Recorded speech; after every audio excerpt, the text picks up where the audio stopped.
Bismillahirrahmanirrahim. Assalamu alaikum dear students. Our today's lecture is continuation of previous lecture given by Dr. Fariha, Neuromuscular Blockers Part 2, and I am Dr. Nilofer Yusuf. Learning objectives of our today's lecture are by the end of the lecture you should be able to name depolarizing neuromuscular blockers, their mechanism of action, clinical uses, and adverse effects of depolarizing neuromuscular blockers. Then you should be able to compare between non-depolarizing and depolarizing neuromuscular blockers and a slight knowledge about Dipocane number. So, what are neuromuscular blockers? Neuromuscular blockers are drugs mainly used to produce skeletal muscle relaxation during general anesthesia to produce adequate muscle relaxation and so that less anesthetic is required. So, they are one of the major use is in surgical procedures with general anesthesia, which reduces its general anesthesia's dose.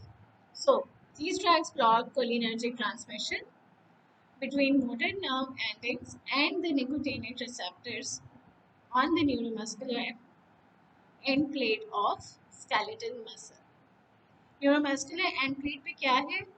Skeletal muscle के neuromuscular end plate muscle पे कौन सा receptor?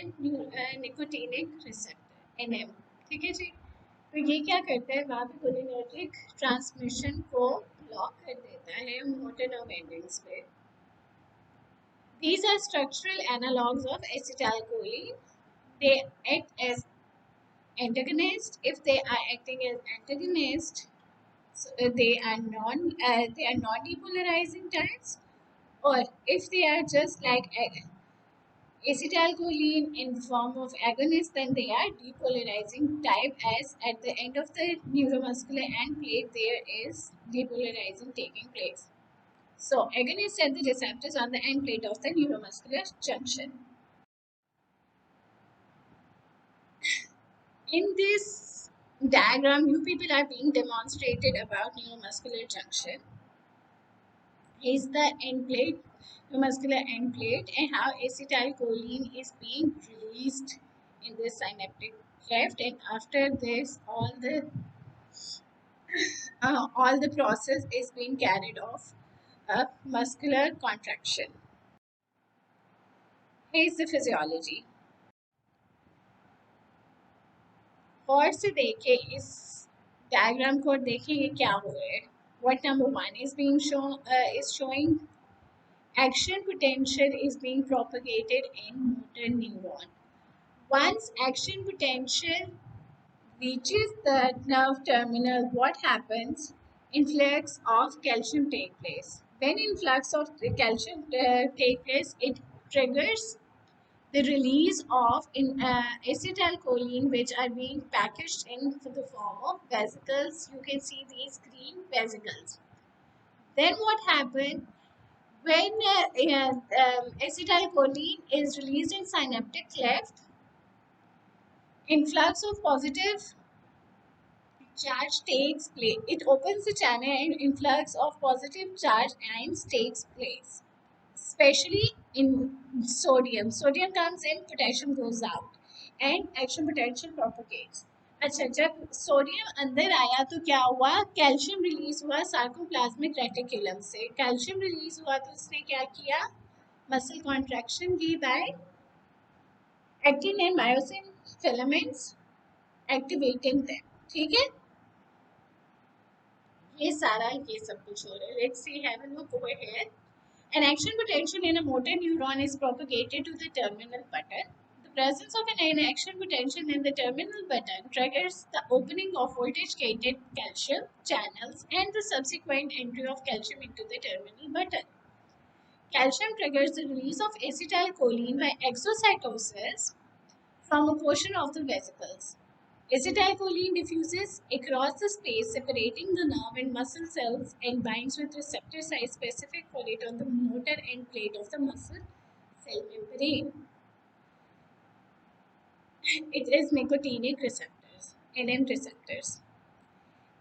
Acetylcholine का जो mechanism होता है ना, वो बहुत कम टाइम के लिए होता है, as a lot of pseudocholinesterase or acetylcholinesterase are present which simply degrade it, and that's why contraction relaxation takes place, and continuous process of contraction is not present, as जैसे एसिटाइल कोलिन निकलते हुए degrade हो जाते हैं, वापस relax हो जाते हैं।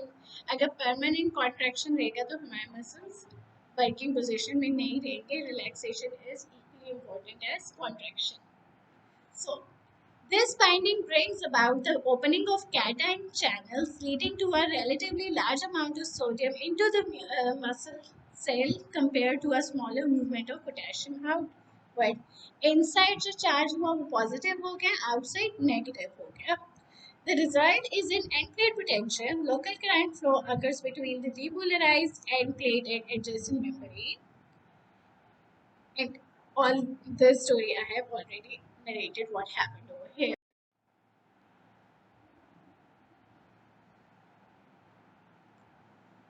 Same physiology is being discussed over here. You can see how acetylcholine is released from its vesicles, and then they attach to their channels and really in propagating the extra potential resulting into muscle contraction. So, at what receptor do they bind? It is your assignment question number 1.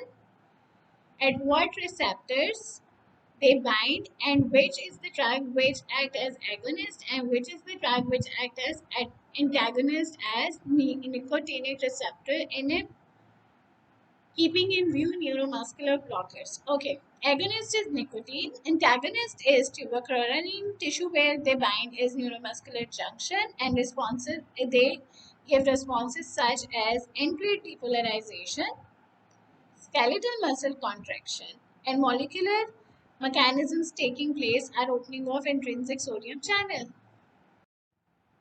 It is a structure of ion channel, and I like it very much. I wish I would be taking this lecture face to face, and over there I could demonstrate the channel. It is very nice picture. So ion channel consists structure of ion channel consists of 5 subunits: 2 alpha, 1 beta, 1 gamma, and 1 delta. I should say it is like a pipe. जैसे पानी का pipe होता है ना, cylindrical होता है, उसकी जो सारी साइड्स होती हैं वो कवर्ड होती है मगर अंदर होल होता है. Same is the case over here. What happens? At two different sides, acetylcholine comes and attach itself at ion channel nicotinic receptor. Positions are between alpha and delta and between alpha and beta. जब ये आएंगे तो channel open हो जाते हैं और sodium influx होता है. जैसे पाइप के अंदर पानी आएगा ना, ऐसे ही सोडियम आएगा उस होल के अंदर. So, now is the classification as discussed. Dr. Fariha previously discussed it very much in detail. Neuromuscular blockers consist of two major subdivisions: non-depolarizing agents, already done in previous lecture, and depolarizing agents such as succinylcholine and succinylcholine. Succinylcholine and succinylcholine is the name of same chemical structure. Linear fashion, not so complicated. Succinylcholine is usually injected intravenously. They are not given orally as they are highly polar substances. They do not get absorbed and they cannot pass blood-brain barrier. Its brief duration of action 5 to 10 minutes is due to its rapid hydrolysis by pseudocholinesterases. I told you this before. Therefore, it is usually given by continuous infusion. अगर हमने देना है तो इसको continuously देते हैं, ये नहीं कि एक दफ़ा देगा फिर 8 घंटे देंगे. Continuous देना है क्योंकि जैसे जैसे देते हैं ये destroy भी हो रहा होता है. Rarely atypical pseudocholinesterase may be present, increasing the duration of action of the drug. Sometimes there is a genetic variation in the variant of pseudocholinesterase, so it may increase the duration of action of succinylcholine, resulting into result मतलब इसकी degradation नहीं होने देगा, वो वैसे ही intact रहेगा body में और अपना ज़्यादा वो बढ़ा देगा activity. Phase 1 is being augmented by cholinesterase inhibitors, where Phase 2 is being reversed by cholinesterase inhibitors. Look at this. This is Phase 1. Membrane depolarizes, resulting in an initial discharge that produces transient fasciculations followed by flaccid paralysis. Whereas Phase 2 membrane repolarizes, but receptor is desensitized to the effect of acetylcholine. भी है तो उसको वो नहीं करते. A difference is being shown: closed channel and open normal. Agonist open पे आके लग रहा है, एंटागनिस्ट जो कॉम्पिटेटिव है वो क्लोज पे आके लगे. एक दफा ओपन पे लगा और एक्टिविटी हो गई. Now coming towards pharmacological actions of depolarizing agents or non-competitive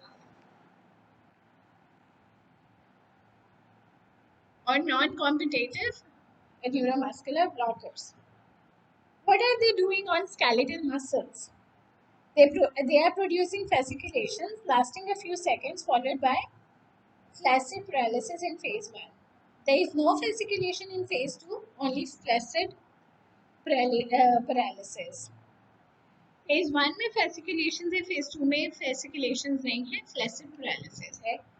Order of paralysis is neck, limbs, face, jaw, eyes, pharynx, trunk, respiratory muscle. And this is important question.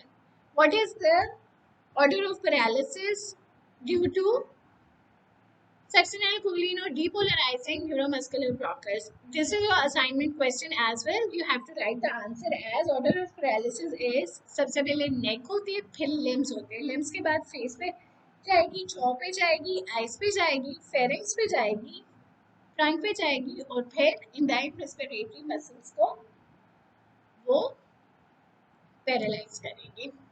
Okay, now comes effects on autonomic ganglia. Yes, they are stimulating autonomic ganglia. Okay, autonomic ganglia. Succinylcholine initially stimulates nicotinic receptors in ganglia. Stimulation of vagal ganglia followed by sympathetic ganglia. क्या हुआ? Autonomic ganglia stimulate हुए, vagal ganglia हो गए और फिर sympathetic हो गए. Stimulation is followed by depolarization block. Bradycardia हुआ और उसके बाद ब्रेडिकार्डिया हमारा bradycardia followed by tachycardia. What are the effects of succinylcholine on cardiac muscarinic receptors? They just stimulate them and lead to bradycardia. They do release histamine slightly, but it has its effect, causes release of histamine, but they release less than tubercularity, thus leading to vasodilatation, flushing, decreased BP, bronchospasm, increased respiratory secretion, and can lead to cardiac arrest. Intraocular pressure increase हो रहा है, intragastric pressure increase हो रहा है. मैंने आपको बताया था ये सारे जो ऑटोनॉमिक गैंग्लिया हमारे हो रहे हैं, स्टिमुलेट, सिंपैथेटिक हो रहे हैं, वेगल हो रहे हैं, उनकी वजह से इफेक्ट्स आ रहे हैं. मस्कुलर पेन हो रहा है, मायोग्लोबिनुरिया हो रहा है, malignant hyperpyrexia हो रहा है और hypersensitivity reactions such as bronchospasm, vasodilatation leading to cardiovascular. Now, different uses of neuromuscular blockers, they are being used in surgical relaxation in different surgical procedures for muscular relaxation. They are used for mostly tracheal intubation. By relaxing the pharyngeal and laryngeal muscles, neuromuscular blocking drugs facilitate laryngoscopy and placement of the tracheal tube. For the control of ventilation, neuromuscular blockers are used in severe bronchospasm, pneumonia, chronic obstructive airway disease. It may be necessary to control ventilation to provide adequate gas exchange and to prevent atelectasis. We are using it in treatment of conveyance. Neuromuscular blocking drugs are occasionally used to attenuate the peripheral manifestations of conveyance associated with status epilepticus. It also minimizes trauma during electroconvulsive treatment therapy. So, drug interactions. It has its drug interactions with anesthetics, whether they are general or local. So, it is dose dependent, and they potentiate the work of general anesthesia. Then come local anesthetics and antiarrhythmic drugs. They increase the block. Local anesthetic in large doses can block neuromuscular transmission due to the block of neuromuscular ion channels. Sodium channel blocking antiarrhythmics also increase the blockade. Antibiotics also potentiate the neuromuscular block, and other small doses of neuromuscular depolarizing blockage blocking agents antagonize succinylcholine can be used to prevent the fasciculations. Effects of disease and aging. Yes, those should be adjusted in infants in old age, as there are hepatic and other functions are being compromised. So, block is increased by in myasthenia gravis, hepatic and renal diseases, old age because of decreased clearance. So, dose adjustment is needed in such patients. Incre- Increased dose is required in patients with severe burns, but be very, very conscious giving in severe burns as it leads to hyperkalemia. Upper motor neuron diseases. Reversal of depolarizing neuromuscular blockade. हमने blockade तो ये लिया, अब उसको reverse भी तो करना है. So the action of succinylcholine is antagonized by non-depolarizing blockers to prevent fasciculations and post-operative muscular pain. A small dose is given immediately before succinylcholine.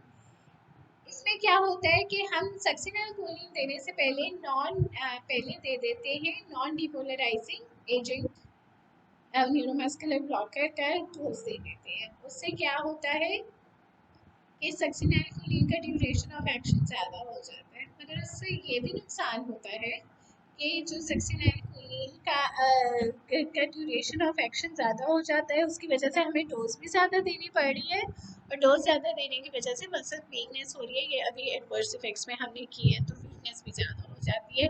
तो this phenomena is giving non-depolarizing agent before succinylcholine. This phenomena is called preclurization, and now this is avoided as it increases the required dose of succinylcholine, leading to muscular weakness.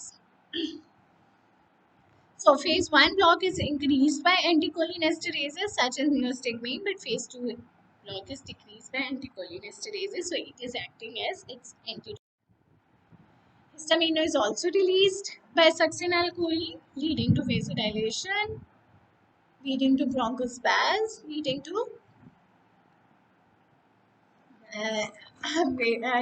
क्या कर रहा था bronchospasm, flushing, decreased BP, and increasing respiratory secretion. Now comes Diabetic number. What is Diabetic?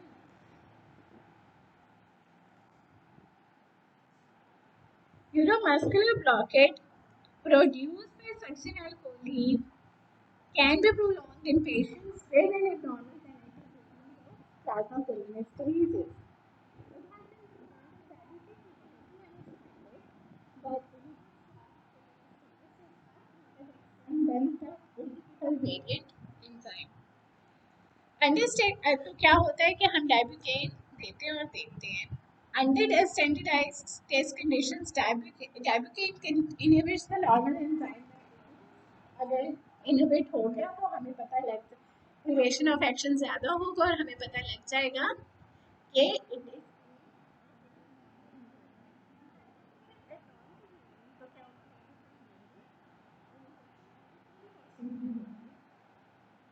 ठीक है, और उससे हमें पता चल जाएगा whether there is pseudocholinesterase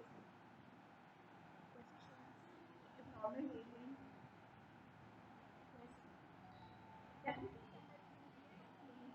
patient to metabolize succinylcholine. So, reading the slides now, Daibukin number, abnormal genetic variant of plasma cholinesterase levels are low or absent, leading to prolonged neuromuscular paralysis. The Daibukin number is a measure of the ability of patient to metabolize succinylcholine. It can be used to identify at-risk patients. Under standardized Daibukin है क्या? It is a local anesthetic. Under standardized test conditions, Daibukin inhibits the normal enzyme by 80% and the abnormal enzyme by only 20%. Now comes a tabulated comparison between non-depolarizing and depolarizing neuromuscular blockers, or we can say competitive versus non-competitive. Cubic versus saxamethonium और सक्सिनाइलकोलिन.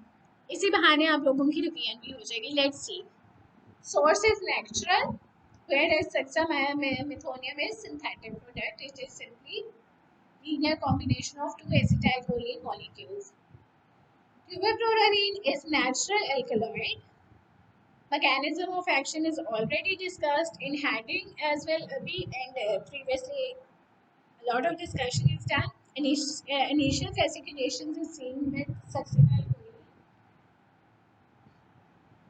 I had told you proper succinylcholine muscular pattern order of paralysis, which is also your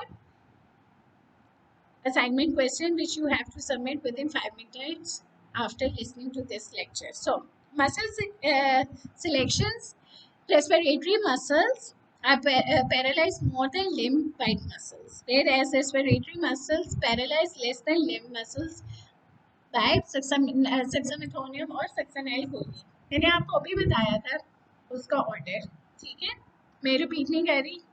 तो उसमें limbs हमारे सबसे and पे आ रहे थे, मगर इसमें लिम्स हमारे जो ट्यूबरक्लोरिन है सबसे पहले आ रहे हैं.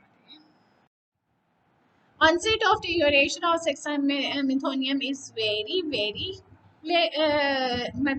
is within 1 minute, whereas duration of action is only very small, which is only of 46 minutes. They जो हमारे होते हैं competitive neuromuscular blockers, they just block autonomic ganglion, whereas they are stimulated by saxamethonium, leading to vagal stimulation and sympathetic stimulation. Both of them release histamine. Only saxamethonium has effect on cardiac muscarinic receptors, leading to transient bradycardia followed by tachycardia. There is no blood pressure variation is seen with saxamethonium, but tuberclorin decreases BP. Heart rate is decreased with saxamethonium. There is bronchoconstrictions by both of neuromuscular blockers, मगर initially होती है with saxamethonium. They do raise intragastric pressure in GIT. Saxamethonium metabolism is by pseudocholinesterases, which is very rapid. Excretion is mostly unchanged by both.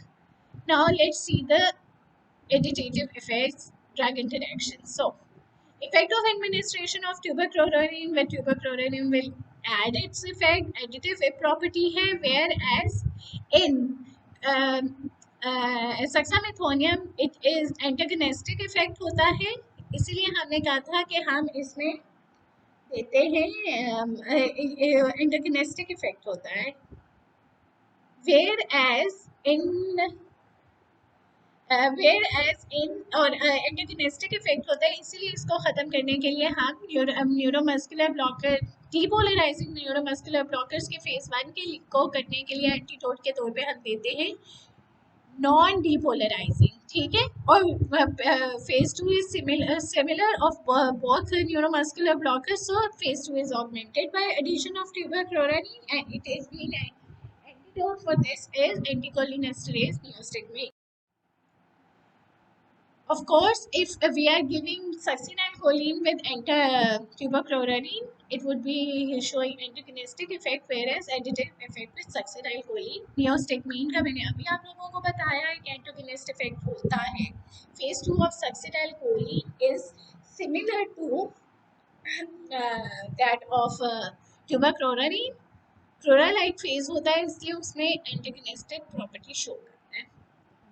With anesthetics, both are effect is potentiated, especially local anesthetics में ज़्यादा होता है, सक्सिनाइलकोलिन में general में भी होता है वैसे, और हम इसे एंडोट्रेकियल इंट्यूबेशंस के लिए ज़रूर लेते हैं. इफेक्ट ऑफ एंटीबायोटिक्स में दोनों में पोटेंशिएट हो रहा है. इफेक्ट ऑफ राइजोपैम जो होता है जो एंटी कन्वल्सेंट्स के लिए यूज होता है, तो क्या हो रहा है, block is increased in tubocurarine whereas block is being decreased in succinylcholine. Okay, effect of potassium chloride transient reversal of block whereas there is no antagonism seen in or with succinylcholine. Effect of lowering body temperature, it is antagonistic value with tubercloranine but goes in favor with succinylcholine. Pharmacogenetics have their importance in succinylcholine. Main uses भी हमने कर लिए, contraindications भी किए हैं कि कैसे कैसे होता है. Renal failure, bronchial asthma, myasthenia gravis are important points for tubercloranine, where one's massive trauma, severe liver disease, and pharmacogenetics should be noticed while administering succinylcholine. Age, we discussed it about infants and old ages. Skin rashes, there are no skin problems with skin rashes, skin reactions with succinylcholine, but there are erythematous rashes on chest and neck with tubercloranine. Myasthenia gravis, very sensitive, condition worsens. That's why I said you should be avoiding is being contraindicated with tubercloranine, whereas it initially strengthens the muscle tone in succinylcholine, further leading to weakness. Antidote of tubercloranine is neostigmine, atrophonia, whereas antidote of our क्या उसको कहते हैं सक्सिनाइलकोलिन में usually intravenous में भी given subcutaneously, तो थोड़ा कम होगा. एंटीडोट वही है कि पहले को हम नॉन डिपोलराइजिंग ही करेंगे और फेज 2 में हम न्यूस्टिग्मिन दे सकते हैं. So it was a tabulated comparison between tubercloranine and succinylcholine. Now comes the comparison of typical non-depolarizing drug Rocuronium and depolarizing drug succinylcholine. Succinylcholine is being discussed in two phases, phase 1 and phase 2. Let's see, it's just revision of previous table in some points. What happens when tubercloranine is given Rocuronium? Rocuronium is also non-depolarizing and tubercloranine. पहले अभी हमने यही पढ़ा था कि दोनों additive होंगे, potentiate करेंगे, वेयर एज फेज 1 में एंटागोनिस्ट हो गया, एज नॉन डीपोलराइजिंग डीपोलराइजिंग और नॉन डीपोलराइजिंग एक दूसरे के अगेंस्ट होंगे, whereas phase 2 is same of both, so they will augmented. Now comes administration of succinylcholine. Of course, it will act as antagonist to rocuronium, whereas phase 1 will be augmented additive effect and phase 2 will be augmented. Effect of neostigmine, it is an antidote, antagonistic effect on rocuronium. Phase 1 is augmented, but phase 2 will be antagonistic. Initial excitatory effect on skeletal muscle, none. We know that phase 1 में fasciculations आती है, muscle twitching आती है, whereas phase 2 none कुछ नहीं होता उसमें, flaccid paralysis prolong कर जाता है. Response to a technique stimulus दिया तो और unsustained था, फेट था, हो गया। Whereas phase 1 में sustained रहेगा और वो twitching होती रहेगी और in the end it will lead to flaccid paralysis क्योंकि वो repolarize नहीं होगा properly. Whereas phase 2 में unsustained होगा, it is similar to non-depolarizer ones. Post-acting fasciculations आती है, yes, there is in leukovonia. In phase 2 there is no post-acting facilitation, whereas phase 2 there are. Rate of recovery 30 to 60 minutes. Phase 1 4 to 8 minutes. We discussed it before that its duration of action is very small. This phase 2 is just like phase, so it is more than 20 minutes. So students, this was our today lecture. I hope I help you people in understanding the concepts. If there is any problem, you are more than welcome to ask me on my WhatsApp number. And assignment I have verbally given in my lecture at 2 points. You have to write those two answer of those two questions and submit in your respective groups within 5 minutes. Thank you so much. All the best. Allah Hafiz.